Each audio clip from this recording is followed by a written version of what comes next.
saya mengajak kita membahas topik mengenai no other name, atau tidak ada nama lain. Sengaja topik ini saya sajikan pada awal atau menu pembuka pertemuan kita pada sore hari ini atau sepanjang minggu ini, bukan untuk memaksa Bapak Ibu harus seperti apa yang saya pikirkan, sebagaimana yang saya akan sajikan berikut ini. Saya tidak memaksa Bapak Ibu atau mengindoktrinir Bapak Ibu dengan materi awal ini, tetapi saya yakin bahwa Bapak Ibu akan tertantang untuk lebih berpikir objektif. Dengan topik No Other Names, tentu dalam bingkai mata kuliah pluralisme agama. Ya, kita akan membaca Kisah Rasul pasal 4 ayat 10 sampai 12 sebagaimana yang saya sudah sajikan di screen atau layar. Demikian firman Tuhan. Maka ketahuilah oleh kamu sekalian dan oleh seluruh umat Israel bahwa dalam nama Yesus Kristus, orang Nazaret yang telah kamu salibkan,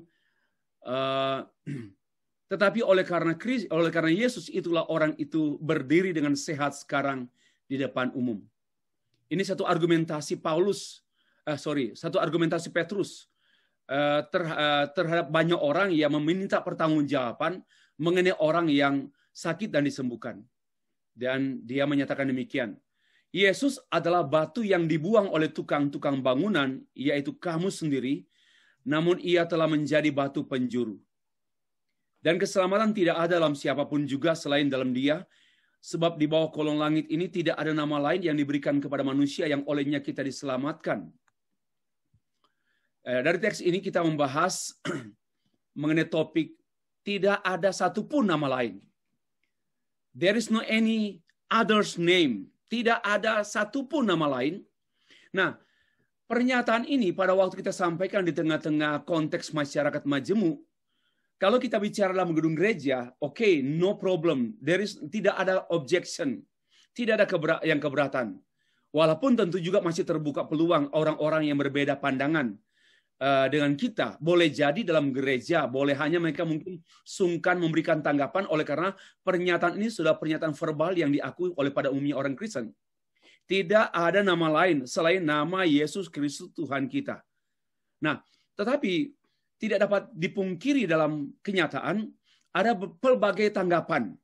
Pada waktu kita menyebut atau pada waktu yang mendengar pernyataan Yesus Kristus satu-satunya jalan. Yesus Kristus satu-satunya mediator. Yesus Kristus satu-satunya Allah yang menjadi manusia. Yesus Kristus adalah satu-satunya manusia, Allah yang menjadi manusia dan manusia yang membawa manusia kepada Allah.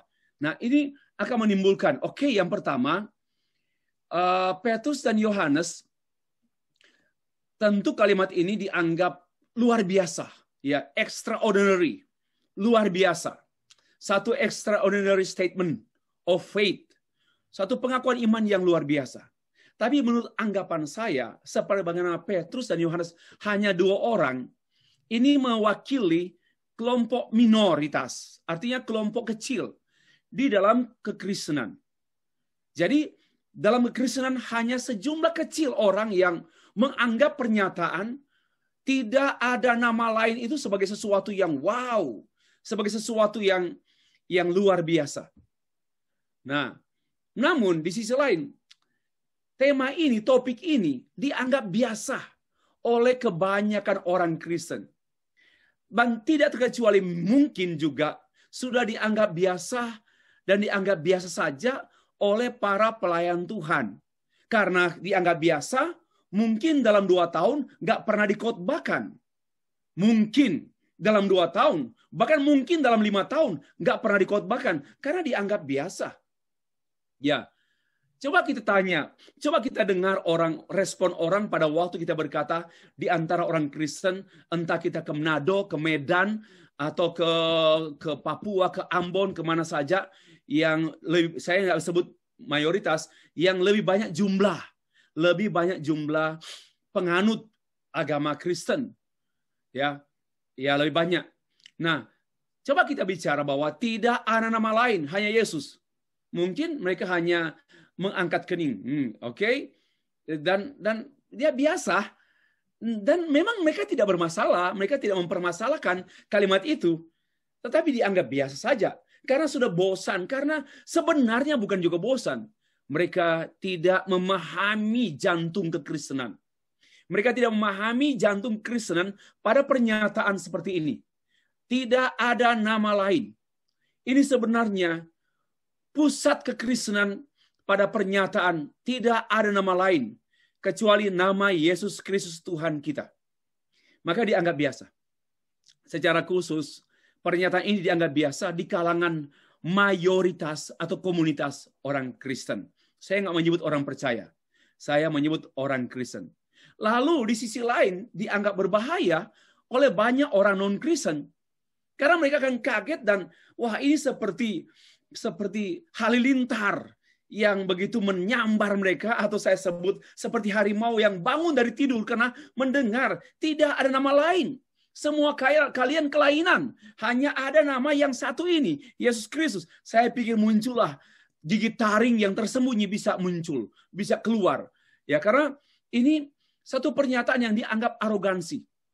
Karena itu saya menulis buku tahun 2018 mengenai finalitas Kristus dan kekristenan. Dengan tiga kata yang saya coba tawarkan. Which one do you prefer? Arogankah orang ngomong ini? Atau ignorant? Ya. Apakah kita mengabaikan, ignore? Sudahlah, jangan bicara itu. Itu mengundang setan. Jangan bicara itu. Itu membuat orang marah. Ya. So ignorant, ignore, atau kita arogan. Oh, orang Kristen sombong sekali ngomong Yesus satu-satunya jalan. Sebenarnya bukan orang Kristen sombong. Bukan kita yang mencap Yesus sebagai Tuhan. Bukan kita yang mencap Tuhan sebagai satu-satunya. God himself, Allah sendiri, and Jesus himself mentioned, I am the way, and the truth, and the life. Dia sendiri yang menyatakan, bukan kita yang menyombong-nyombongkan kekristenan, tetapi dugaan orang Kristen sombong karena mengklaim hanya satu jalan dan tidak ada. Ini kan bahaya. Pernyataan seperti ini tidak hanya membangunkan orang non-Kristen yang kaget mendengar pernyataan ini, karena mereka merasa wah berarti jalan kami bukan tidak diakui. Lalu ini oleh kelompok Kristen yang kaum cendekiawan mungkin menganggap bahwa wah ini bahaya, ini salah, ini sesat, ini fundamentalis, ini picik, ini bisa membuat titik pertengkaran. Nah, karena itu ada seorang teolog, dosen di STT Jakarta, Pak Subandrio. Kami belum pernah bertemu, tetapi kami sudah sering, dia sudah kenal, saya kenal juga dia, karena buku-buku, kami saling membaca buku-buku kami. Dan dia mengatakan bahwa Yesus Kristus adalah titik temu dan titik tengkar dunia. Ya, Yesus Kristus adalah titik temu dan titik pertengkaran dunia. Karena itu dianggap bahwa no other names adalah dianggap berbahaya. Satu pernyataan yang berbahaya. Yang kalau boleh, apalagi pada masa kini, yang sangat menekankan human right, kalau boleh jangan pernah ngomong lagi itu. Ya. Lalu ada kelompok yang lain mengatakan dianggap ekstrim dan angkuh. Saya sudah sempat mengemukakan sedikit tadi bahwa ya mereka menyatakan atau menyampaikan, jangan angkuh. Masih ada pernyataan yang lain kok yang mengungkapkan bahwa ada jalan lain. Oke lah, kamu mengatakan itu jalanmu, tapi orang juga akan mengatakan saya juga punya jalan. Mereka pun akan berkata, mereka juga punya jalan. Coba berpikir secara luas lah. Mereka mulai menyatakan seperti itu untuk membungkam pernyataan yang dianggap angkuh. Dan katanya ini namanya intolerance. Orang-orang yang intolerance seperti ini ya memberikan pernyataan yang membuat dunia tidak damai, tidak bersahabat. Ini intoleran. Nah, ini anggapan yang keempat. Saya mengumpulkan sejumlah anggapan. Dan yang kelima, boleh saja Bapak Ibu menambah anggapan yang lain. Tetapi yang kelima dianggap kesalahan. Sebagai ahli teologi Kristen, ya, misalnya Matius, Markus, Lukas, Yohanes, atau 3 Injil saja, Matius, Markus, Lukas, menulis tentang Yesus Kristus, termasuk pernyataan-pernyataan Yesus yang final. Menurut mereka, ini sudah misinterpretation, salah penafsiran. Karena menurut mereka, sebenarnya Tuhan Yesus tidak mengatakan demikian. Itu anggapan murid-murid saja, sehingga murid-murid membesar-besarkan Tuhan Yesus yang mereka idolakan. Ya maklumlah, kepicikan para murid lah, dan mereka orang-orang sederhana yang merasa bahwa peluang untuk menjadi menguntungkan, hidup menguntungkan akan nampak pada keberpihakan dengan Tuhan Yesus. Nah, pada waktu Tuhan Yesus diagung-agungkan, dengan sendirinya mereka pun ikut teragungkan. Sehingga mereka memanfaatkan bahwa popularitas Yesus demi popularitas agamanya atau demi popularitas dirinya sendiri. Nah, ini yang membuat orang mengatakan bahwa ini misinterpretation and misunderstanding. Nah, there is no other name. Tidak ada nama lain. Ini satu pernyataan Alkitab dari teks yang kita baca tadi, Kisah Para Rasul. Nah, tapi anggapan dunia, termasuk orang Kristen, menganggap sumbang, menganggap ya biasa sumbang bahkan miring. Sehingga apa yang saya katakan tadi, nampaknya pernyataan ini hanya diminati oleh kelompok kecil, seperti yang direpresentasikan oleh 2 orang tadi, yaitu Petrus dan Yohanes. Dan memang harus diakui, hanya sedikit. Saya tidak tahu seberapa banyak pendeta yang senantiasa mengkhotbahkan Kristosentris, atau blessing centris, atau church centris. Nah, kalau kita membaca, saya menulis buku tahun 2017 tentang teologi reformasi abad 21, dan gereja menjadi serupa dengan dunia, karena diawali mimbar diubah. Bagi saya perubahan gereja, perubahan masyarakat Kristen, perubahan orang Kristen itu dimulai daripada perubahan mimbar. Di mana mimbar berubah peran, berubah fungsi. Tidak lagi menjadi tempat Allah berfirman kepada umatnya, tapi menjadi tempat kita menyampaikan gagasan-gagasan yang relevan, yang diperlukan oleh dunia, termasuk oleh orang Kristen. Ya, itulah yang menjadi tantangan bagi orang sahabat-sahabat, jabaran bagi kehidupan kita dan gereja. Mari kita perhatikan anggapan yang lain juga. Dia anggap itu bohong. Ya, dianggap bukan pernyataan Yesus. Karena itu hasil konsili. Biasanya ini dipegang oleh kaum muslim.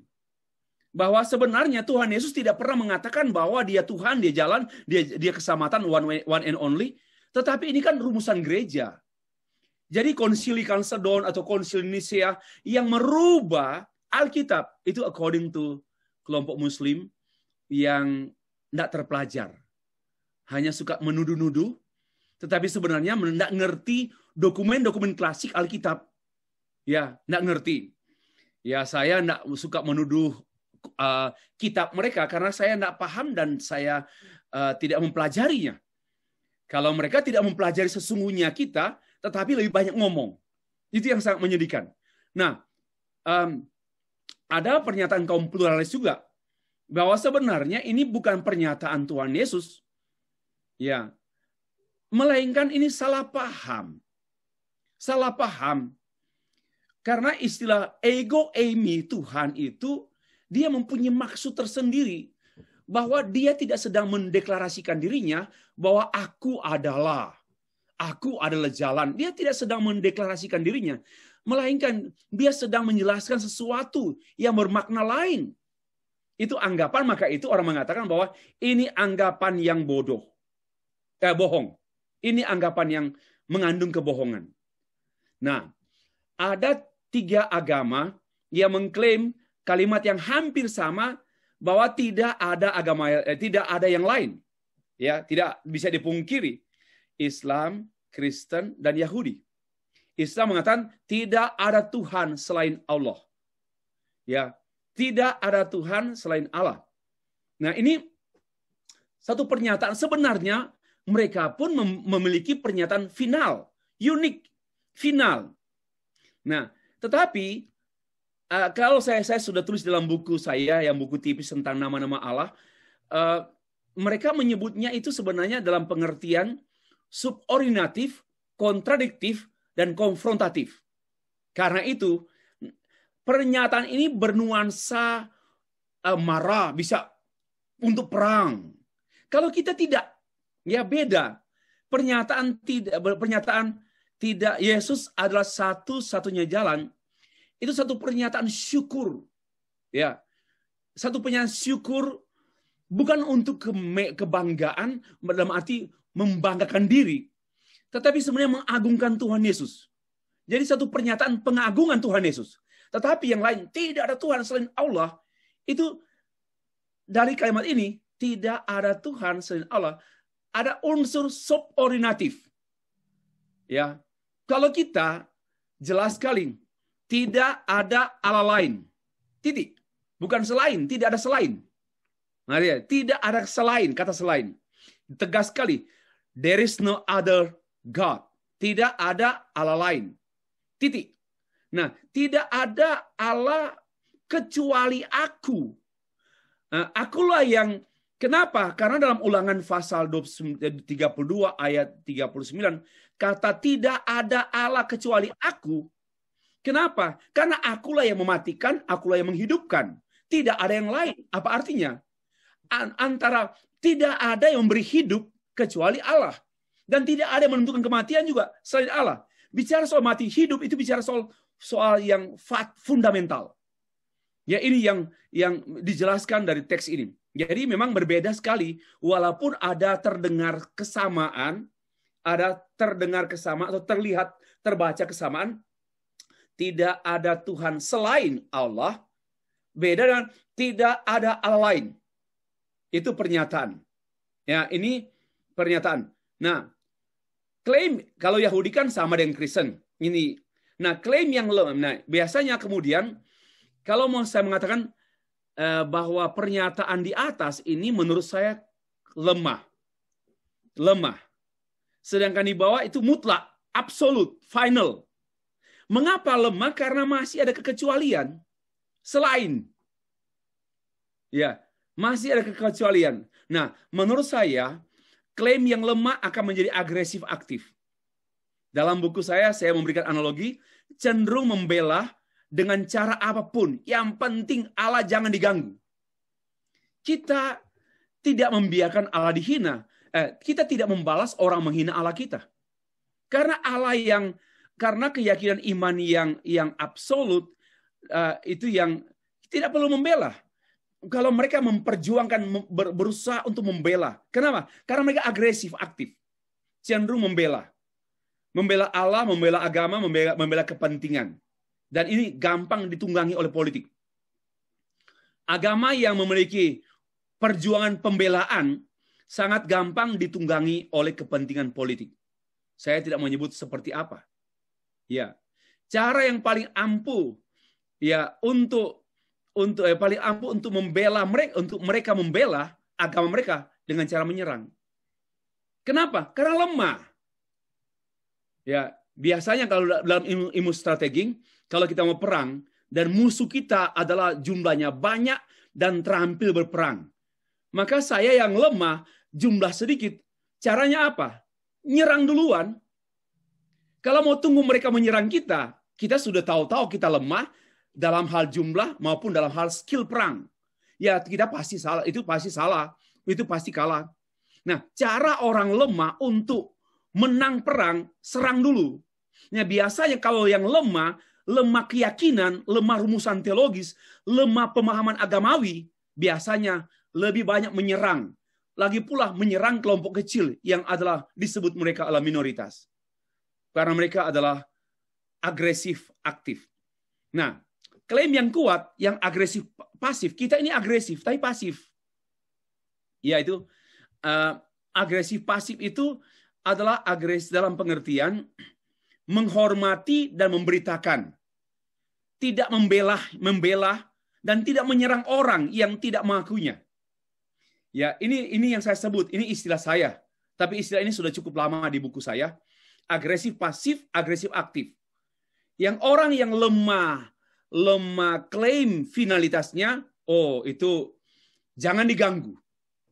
Ya, mereka bisa mengklaim demi nama Allah mereka bisa ya melakukan apa saja karena mereka mengatakan Allahnya dicemarkan atau Allahnya di apa. Jadi sebenarnya itu. Kenapa? Karena mereka hanya memperalat Allah karena kelemahan teologi mereka, kelemahan iman mereka, kelemahan berpikir filosofis tentang keagamaannya. Sedangkan yang kuat, kita ini menjadi orang yang menghargai orang, tidak memaksakan orang harus jadi Kristen. Saya berkali-kali dalam dialog lintas agama level nasional pun, saya mengatakan demikian. Kalau kami mengkristenkan orang, itu penghinaan kepada Kristus. Itu pernyataan saya. Kalau kami mengkristenkan orang dengan cara apapun, dengan uang, seperti kecenderungan di Malaysia, ya harus mengeluarkan ringgit untuk merebut wanita Kristen. Bagi saya itu sebenarnya pendangkalan agama. Saya tidak mau agama saya, agama gampangan, yang kemudian menjadikan orang beragama hanya karena dengan uang. Bagi saya itu penipuan, dan bagi saya itu pendangkalan, dan bagi saya itu perusakan agama. Nah, kekristenan tidak dalam pengertian seperti itu. Walaupun tuduhan sesama saudara kita mengatakan bahwa Kristen itu kristenisasi. Saya paling tidak suka kekristenan. Saya paling tidak suka kristenisasi. Karena itu bertentangan dengan Alkitab, seperti meremehkan Roh Kudus. Roh Kudus tidak mampu, harus dibujuk-bujuk dengan sembako, baru orang percaya. Oh, salah fatal.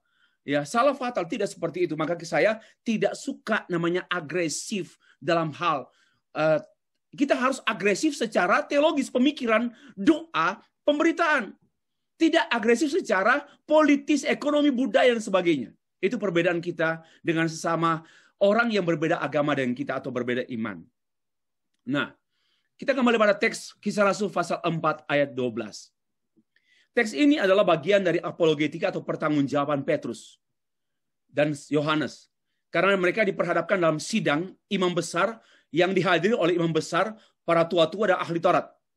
Karena setelah mereka menguraikan tentang pemberitaan dan setelah mereka mengkhotbahkan atau memberitakan tentang Yesus Kristus, tentang kebangkitan Kristus, tentang Yesus adalah Tuhan, lalu mereka disidang. Dalam bahasa Indonesia kan dipolisikan. Setelah dipolisikan, disidik. Lalu diperkarakan secara ini dan diproses secara hukum. Nah, ini merupakan satu pembelaan, satu apologi, bukan pembelaan membela Yesus ya. Kekristenan tidak mengenal membela Allah. Ya, ini yang saya perlu tekankan. Kekristenan tidak memiliki sedikit pun niat Allah kok dibela. Dibela oleh manusia. Ini tidak rasional. Ya, tidak usah bicara soal tidak teologis, nggak usah bicara dulu. Tidak rasional. Karena bagaimana mungkin Allah dibela oleh umat? Sedangkan umat itu ciptaan. Bagaimana ciptaan membela pencipta?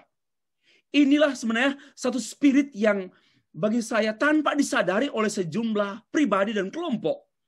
Memperjuangkan kepentingan dengan motif-motif membela agamanya, membela Allahnya, membela pemimpinnya. Bagi saya, ini tidak ada sedikit pun dalam ajaran Kristen. Kita tidak pernah membela pendeta. Konsep membela pendeta itu tidak ada dalam Alkitab. Nggak boleh dibela. Dan membela kebenaran pun itu tidak ada. Karena kita tidak, siapa kita yang belum tentu benar membela kebenaran. Ini konsep masa lalu atau karena suka nonton koboi kali ya. Pembela kebenaran. Itu salah. Bagi saya itu kesalahan. Sebenarnya pembela orang lemah. Kalau koboi-koboi itu pembela orang lemah. Ya, bukan pembela kebenaran. Kebenaran tidak perlu dibela. Kenapa? Karena sudah benar. Mau dibela oleh manusia. Sama juga. Bagaimana ke manusia membela Allah? Itu bagi saya dalam iman Kristen. Oke, kalau yang lain mempunyai pandangan seperti itu, ya saya tidak mempersoalkan. Tetapi berpikir logis saja. Bagaimana pencipta dibela oleh ciptaan? Bagaimana penyelamat dibela oleh yang diselamatkan? Tidak masuk akal. Akal manapun, akal sekolah siswa TK pun tidak bisa terima itu. Ya, tidak bisa terima. Itu persoalan yang terus berakar. Kenapa? Karena memang berpikir picik tentang Allah, mengkerdilkan Allah sejauh perasaannya, sejauh klaim-klaimnya, sejauh pemikirannya, sejauh pandangan anggapan-anggapannya.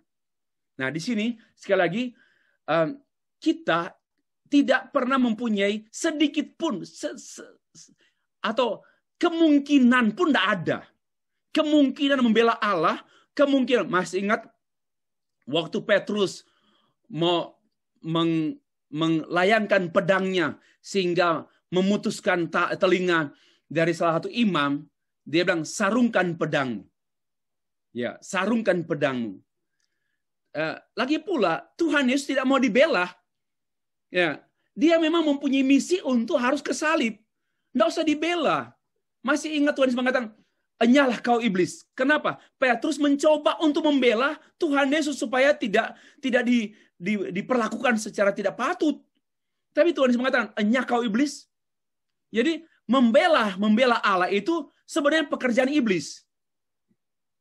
Ya, bukan hanya tidak masuk dalam pikiran anak TK, tetapi iblis pun ya saya nggak tahu iblis pun setuju enggak.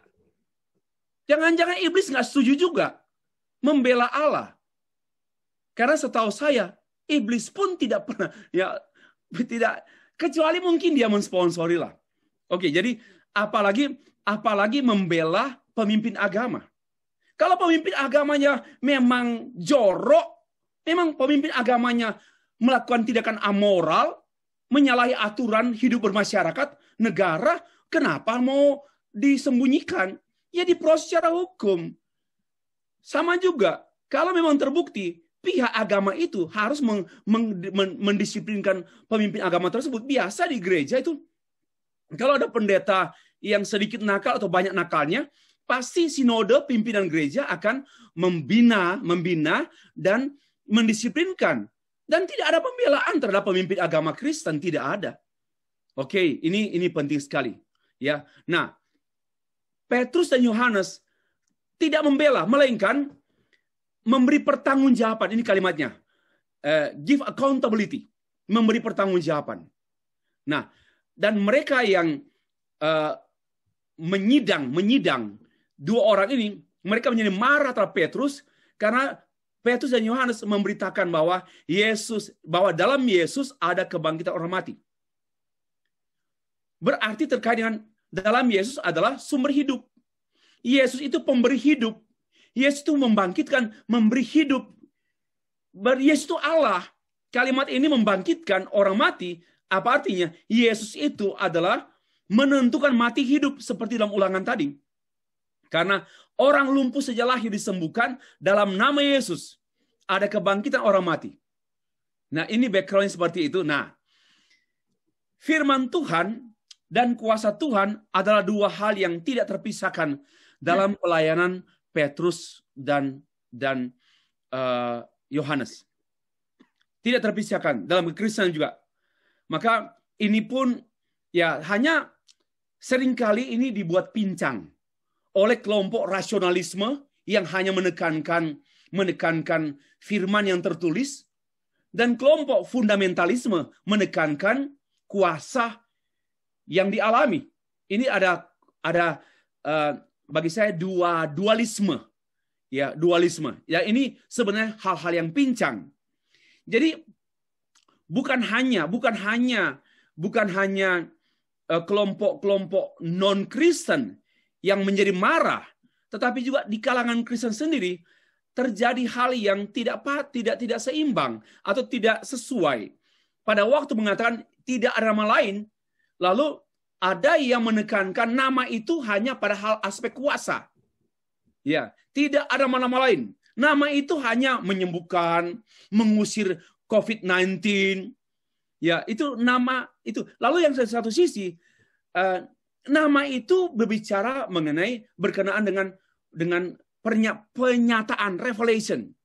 Ya, penyataan nama itu bukan sekedar nama tentu, tapi revelation itu pewahyuan atau itu firman. Nah, lalu mengupas nama itu hanya bersifat kajian-kajian teoritik, kajian-kajian akademik. Ya, ini kecenderungan. Jadi bukan hanya orang yang non Kristen yang memberi respon, tapi juga kepada orang Kristen yang keduanya membentuk dua kubu atau dua polarisasi. Nah, ini lanjut tadi kan transisi, sekarang penjelasan. Masalah para imam, pengawal bait Allah, dan orang Saduki menjadi marah karena nama Yesus diajarkan oleh Petrus dan Yohanes, ya, khususnya berkenaan dengan pengajaran tentang kebangkitan orang mati. Ya, ini sentral kekristenan. Ini masalah yang tidak hanya ada pada masa itu. Saya sudah sempat kemukakan sedikit. Nah, berkenaan dengan itu, maka ada jawaban atau tanggapan, argumentasi atau argumentatif daripada Petrus dan Yohanes. Secara khusus mereka mendeklarasikan kealahan Yesus. Ya, argumentasi Petrus dan Yohanes pada waktu kelompok mayoritas, ini mayoritas kuasanya, para imam itu, para ahli Taurat itu kelompok mayoritas. Kenapa? They have authority, they have power. Yohanes dan Petrus, mereka kelompok minoritas. Ya, dalam konteks sosial. Nah, namun mereka menyatakan tentang segala hal tentang kealahan Yesus. Jadi pada waktu mereka mengatakan tidak ada nama lain sebenarnya mengungkapkan tentang keilahian atau kealahan Yesus. Kenapa? Ada 3 argumentasi mereka. 1, dalam ayat yang ke-10, ayat 10 kita menemukan pernyataan. Maka ketahuilah oleh kamu sekalian, dalam nama Yesus dengan orang lumpuh yang sudah berdiri sehat. Orang lumpuh ini berdiri sehat. Apa artinya? Argumentasi pertama ini berbicara mengenai dia itu penguasa. Orang lumpuh ini sudah berdiri sehat. Dalam nama Allah, dalam nama Yesus ini, nama ini mengungkapkan kekuasaan Tuhan. Yang nampak secara empiris. Biasalah para cendekiawan seperti para ahli minta bukti-bukti empiris. Minta data-data empiris. Tidak terkecuali para agamawan, para ilmuwan agama, senantiasa pada waktu saya berdialog dan berdebat dengan Dr. Egy Sujana, berkali-kali beliau menekankan, yakinkan saya dengan bukti empiris. Itu pada waktu di dialog nasional di Universitas Brawijaya Malang, berapa tahun silam. Berkali-kali mengatakan, Pak Pendeta Lumintang, kalau Anda berani dapat meyakinkan saya tentang keahlahanmu secara empiris. Nah ini, secara empiris. Saya cuma bilang begini, saya tidak mengerti ya, Dr. Egy kok begitu kerdil sekali melihat Allah hanya sejauh empiris. Karena empiris itu sudut pandang manusia. Yaitu data-data yang terukur oleh pengamatan, penciuman Bapak tentang Allah, dan pengukuran Bapak tentang Allah. Terlalu kerdil sekali kealahan Bapak, walaupun Allah orang Islam sebenarnya tidak kerdil, tetapi Bapak mengkerdilkannya pada bukti empiris. Waktu itu saya bicara seperti itu.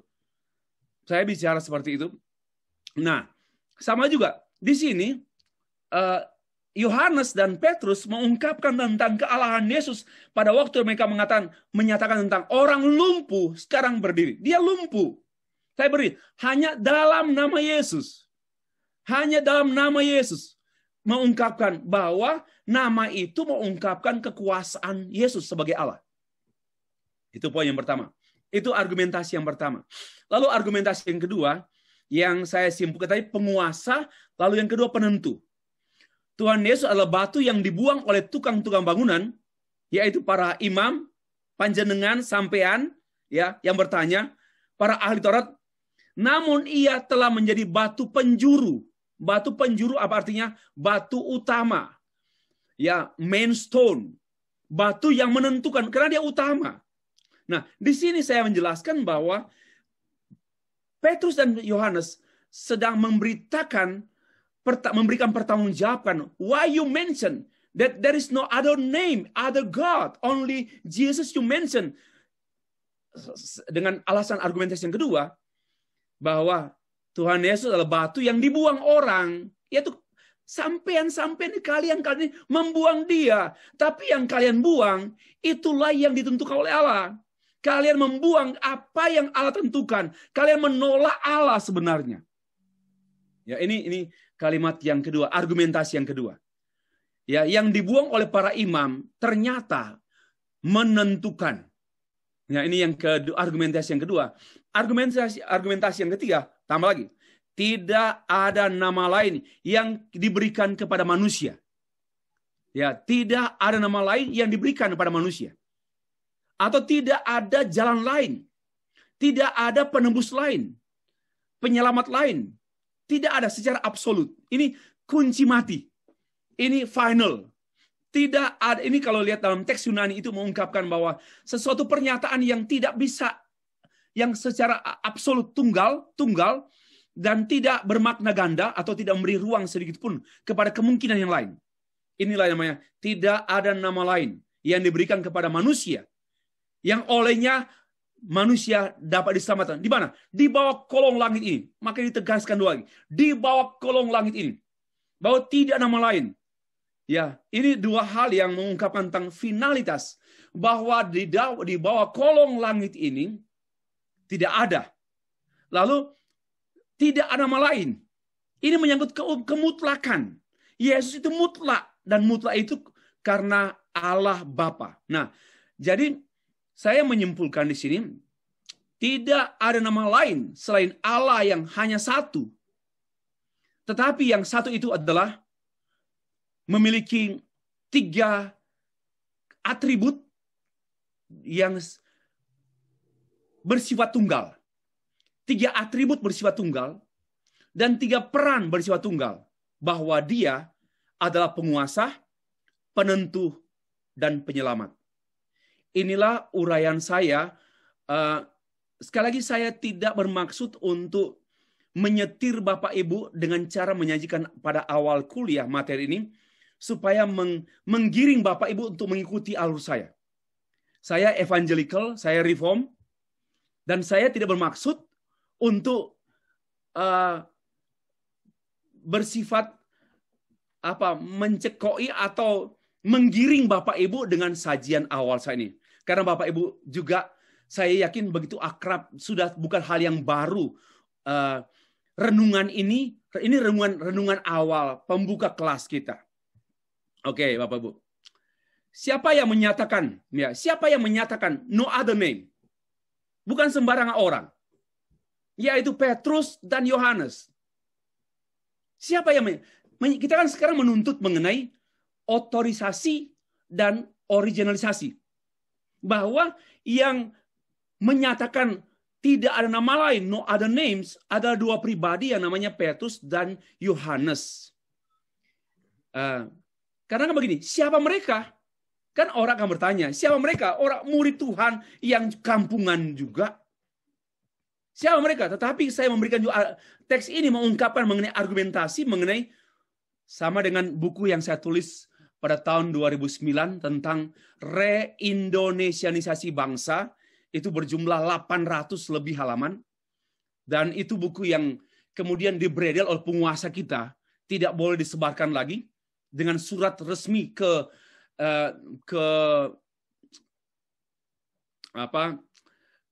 Gramedia. Dan dalam buku tersebut saya mengungkapkan bahwa memang spirit yang saya tidak lagi mendistribusikan buku itu atau mensosialisasikan buku itu karena buku itu sudah bersinergi dengan apa peran Pak Jokowi.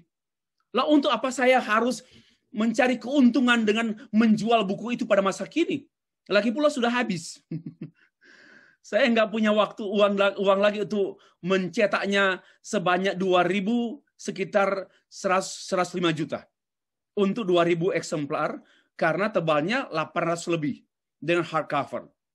Lalu saya juga pikir, itu apa yang diperankan atau dilakoni oleh Pak Jokowi dan semua menterinya, itu sudah sesuai untuk apa saya. Kenapa? Karena begini. Sebenarnya buku itu berjudul Reindonesianisasi Bangsa. Mengapa buku itu bertajuk seperti itu? Karena dulu termasuk beberapa tokoh nasional mengatakan Indonesia baru, Indonesia baru. Saya nggak setuju dengan konsep Indonesia baru. Kalau baru berarti baru ideologi.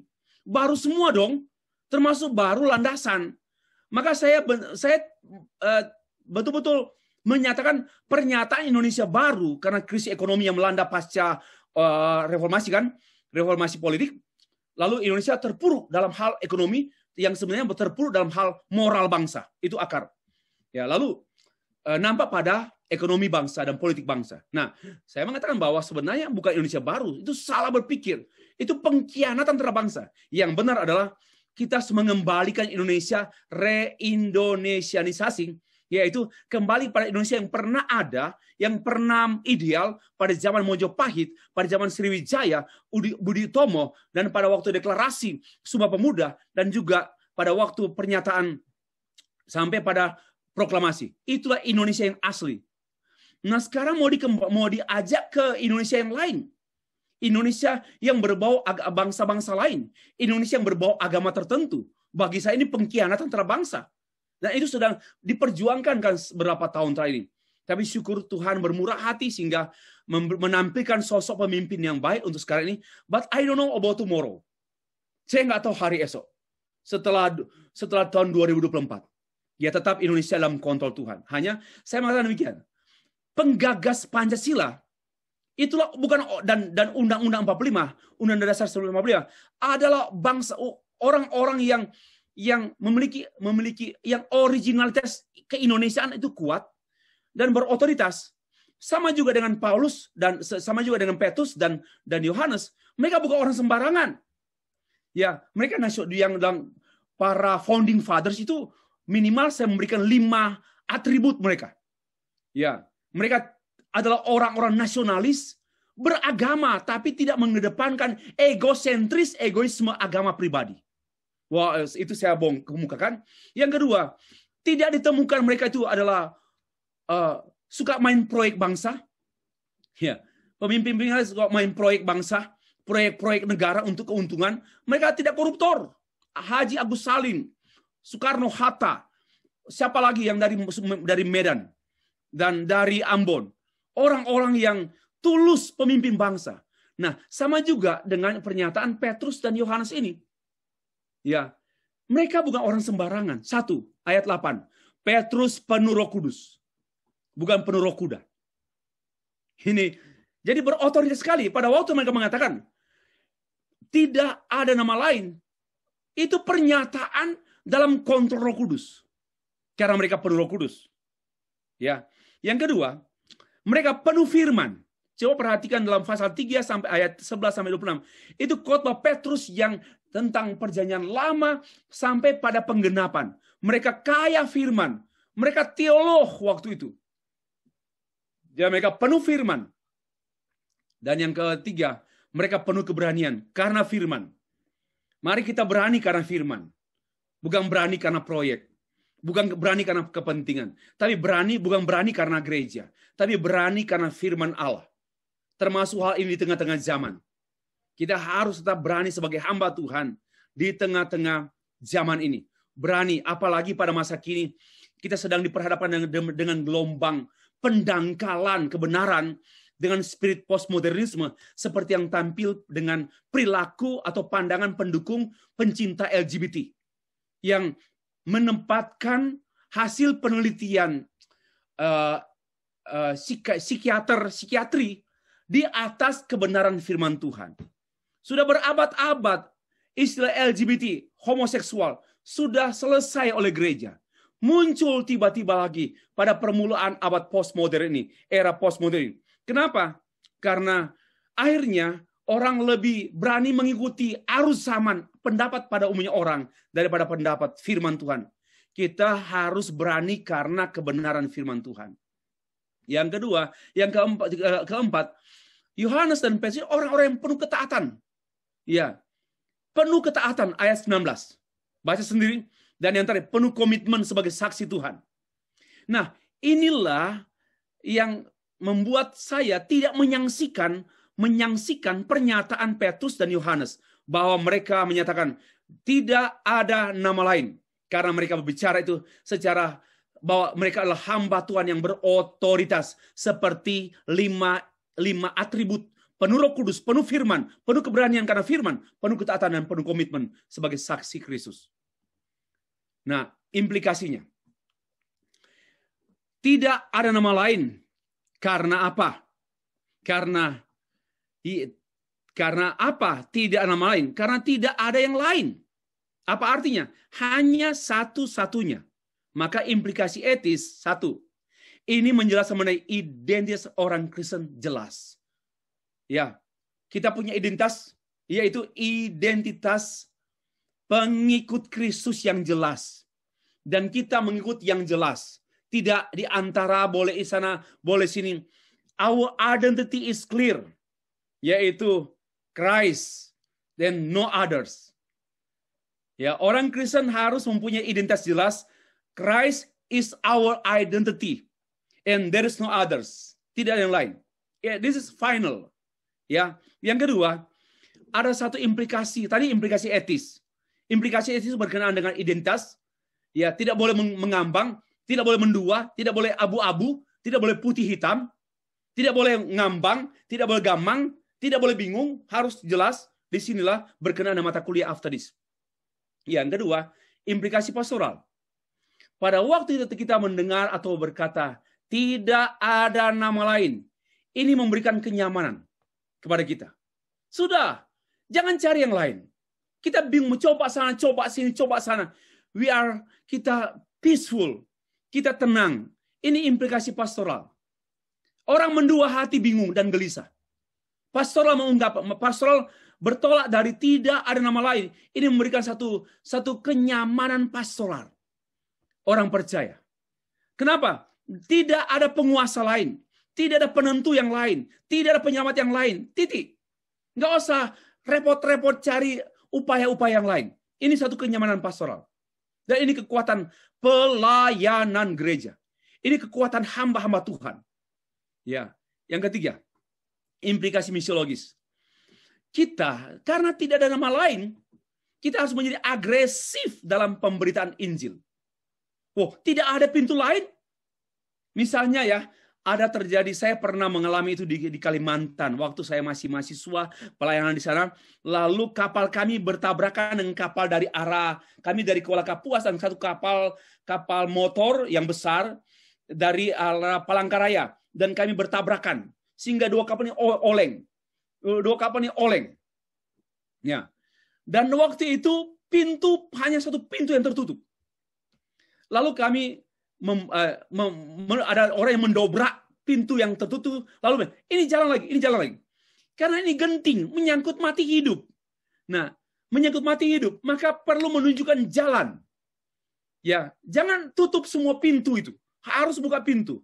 Dan kita memberitahu, dan Yesus mengatakan, akulah pintu. Apa artinya? Tidak ada pintu lain. Ya, tidak ada pintu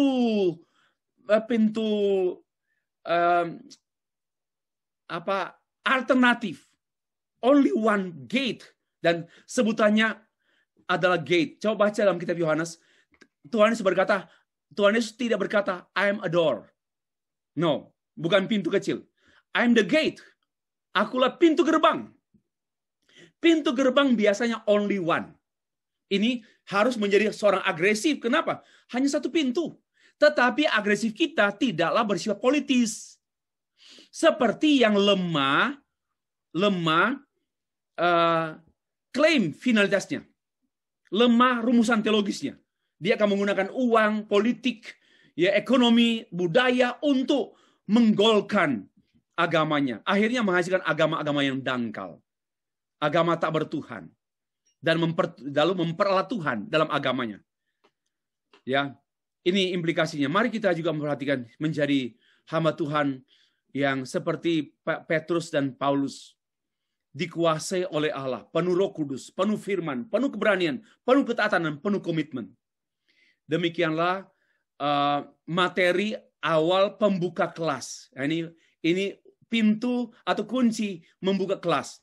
Sekali lagi, bukan dalam rangka mengindoktrinir Bapak Ibu kepada asumsi saya, kepada pegangan saya, tidak.